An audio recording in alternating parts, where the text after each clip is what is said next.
자, 안녕하세요. 오늘은 2020년 5월 1일 노동절입니다. 시간은 오전 새벽 2시 정도 됐고요. 먼디파마 계약금 질권 행사에 관련돼서 좀 들여다보도록 하겠습니다. 본 내용은 맨날 말씀드리는 내용이지만 저는 코롱생명과학 인보사의 확증 편향 가지고 있는 놈입니다. 그러니까 좋은 얘기밖에 할 수가 없어요. 그러니까 좋은 얘기 듣기 싫으신 분들은 안 들으시면 되고요. 투자에 참고만 하시길 바라겠습니다. 모든 투자의 책임은 여러분에게 있습니다. 구독과 좋아요, 댓글, 알람 설정까지 부탁드리도록 하겠습니다. 지금 먼디파마는 1957년 스위스 먼디파마 최초 법인이 설립됐고요. 신기하게도 각 그 나라마다 그 법인이 따로 있어. 그래서 여기 보시는 것처럼 오스트레일리아, 브라질, 뭐 차이나, 콜롬비아, 홍콩, 인도네시아, 재팬, 코리아, 말레이시아, 멕시코, 필리핀, 싱가포르, 타이완, 타이랜드, 그다음에 아랍에미레이트, 베트남까지 되어 있습니다. 그리고 이제 먼디파마는 만성 통증 치료를 위한 약물 지속 방출 제제 기술 개발 1973년에 했고요. 요것만 지금 그 홈페이지에 나와 있는 걸 보면 이 회사가 만성 통증 관련된 부분에 조금 집중하고 있다라고 생각할 수 있겠습니다.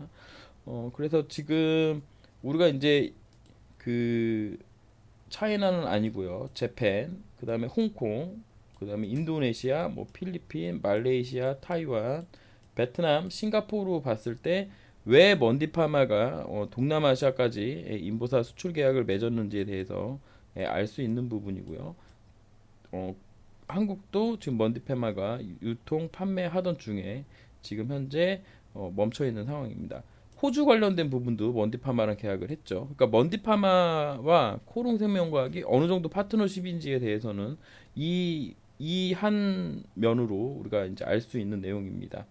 제가 지금 생각했을 때는 남미까지 브라질하고 콜롬비아가 있기 때문에 남미까지도 먼티파마 계약할 수 있겠다라는 생각을 합니다. 이건 이제 티슈진과의 어떤 관련된 내용이 될 거라고 이제 보고 있고요. 자, 이제 먼디파마와의 우리 첫 번째 기술 수출했던 내용을 보면 마일스톤 상기 주요 내용 중 계약금은 반환 의무가 없으며 마일스톤 기술료는 조건 달성 시에 수령이 가능하다. 계약상의 의무 위반, 파산 및 청산, 규제 당국에 의한 연구 개발의 중단, 품목 승인 실패지 계약이 해지될 수 있으며 계약 종료에 따른 당사의 위약금 지급 의무는 없는 상황입니다. 자, 여기 보시면 주요 내용 중에 계약금 반환 의무가 없는데도 불구하고 계약금을 질권 설정을 이제 코롱생명과학이 했지요. 규제 당국에 의한 연구 개발의 중단 시 위약금 지급 의무가 없습니다. 이거는 이제 FDA 3상의 개발이 중단되었던 때가 있었죠. 그러면 이제 인보사 이익 식별 오류가 질권 설정할 만큼 중요한 사안인가를 우리가 좀 생각해 봐야 되는 부분입니다. 자, 여기서 보시면 요건 아까 봤던 부분이고요. 2019년 3월 31일 인보사 K주의 판매 중지 결정으로 인하여 향해 생길 수도 있는 계약금 반환 상황에 위한 담보 제공 조치라고 먼디파마의 질권 설정한 이유를 말했습니다. 코롱생명과학에서 공시로 이야기한 부분이에요. 그러니까 위약금 지급 의무 사항에 인보사 K주의 판매 중지는 없습니다.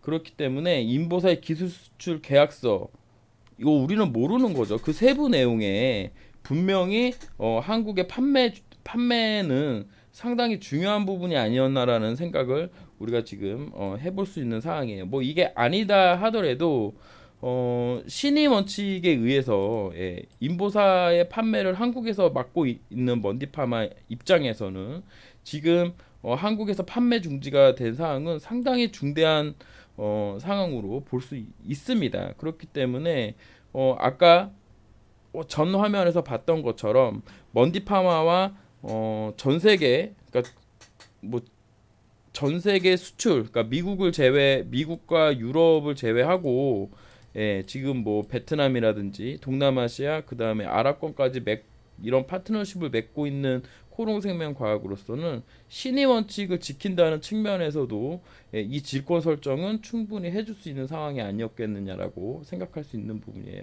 지금 제가 생각했을 때는 먼디파마의 기술수출 계약서 상으로 이 여기에 있는 세부 내용에 한국의 판매는 상당히 중요한 부분이 아니었나라는 생각을 할 수 있습니다.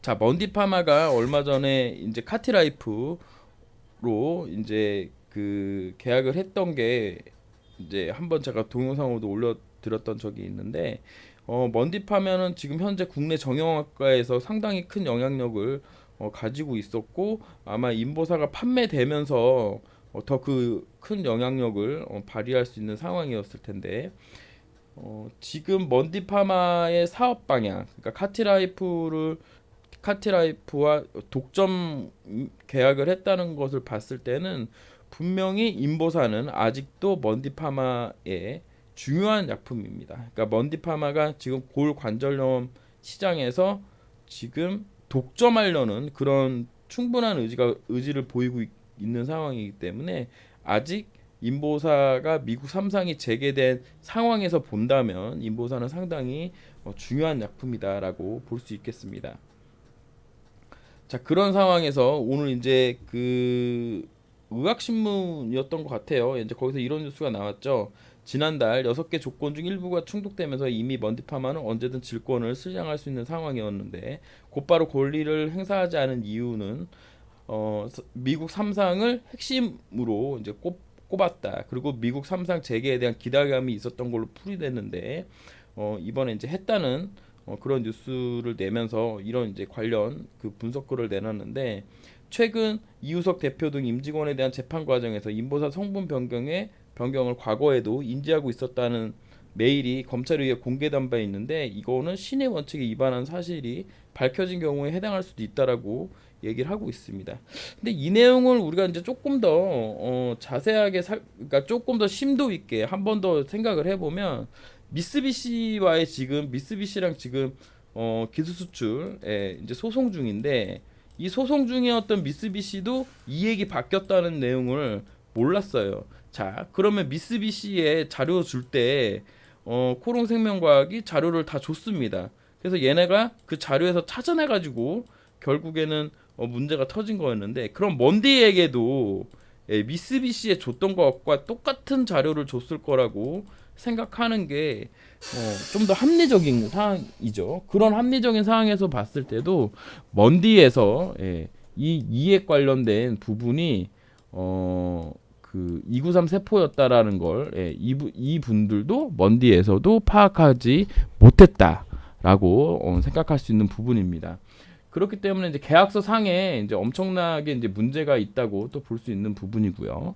만약에 코롱생명과학이 신의 원칙을 위배한 거라고 보면은 질권 설정 해달라 그랬을 때 앞부분에 말씀드렸던 중요 사항에 대한 계약금을 반환할 의무가 없기 때문에 질권 설정 시에 소송을 했다면 인정할 수 있는 부분이지만 앞에서 말씀드렸던 여러 가지 이유 때문에 먼디파마에게 이 부분에 대해 말하지 않은 거죠. 결국 신의 원칙 문제 삼는 거는 기자의 상상력이다.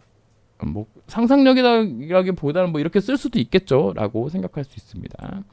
자, 질권 실행을 했어요. 근데 계약은 유지하는 아주 이상한 상황입니다.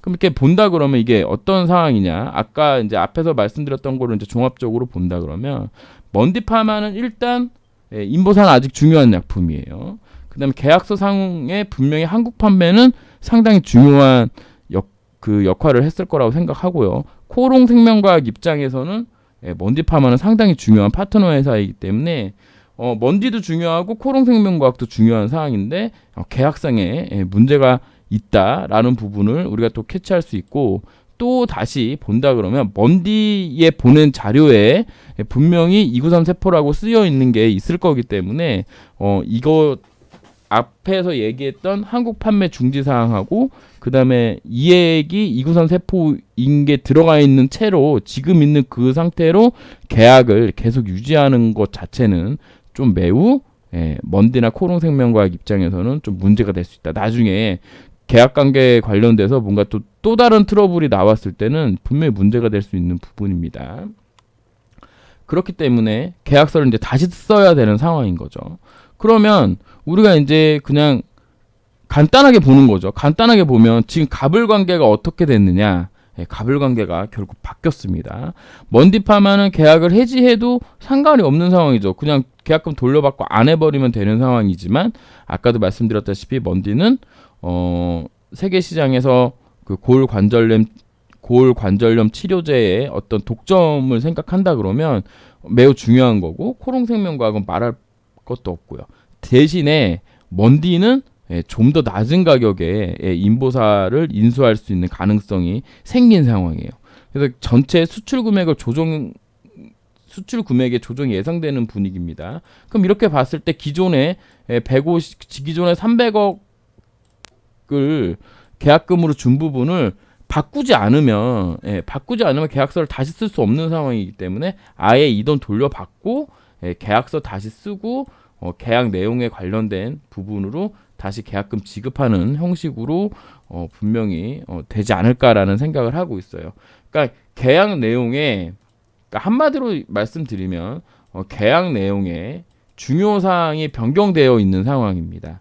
일단 뭐 판매는 뭐 제 예상이니까 그렇다고 치고 아마 자료 부분에서 인보사 이익이 이구산세포인 거를 먼저도 파악했을 거기 때문에 이 부분을 바꾸고 그 다음에 먼디 입장에서는 수출 금액을 좀 조정해서 가져가는 방향으로 할 수 있지 않겠느냐. 그럼 여기에 이제 코롱생명과학의 어떤 협상력 같은 게 이제 큰 역할을 하리라고 봅니다. 근데 지금 상황에서 코롱생명과학의 입장이 그렇게 녹록한 상황은 아니에요.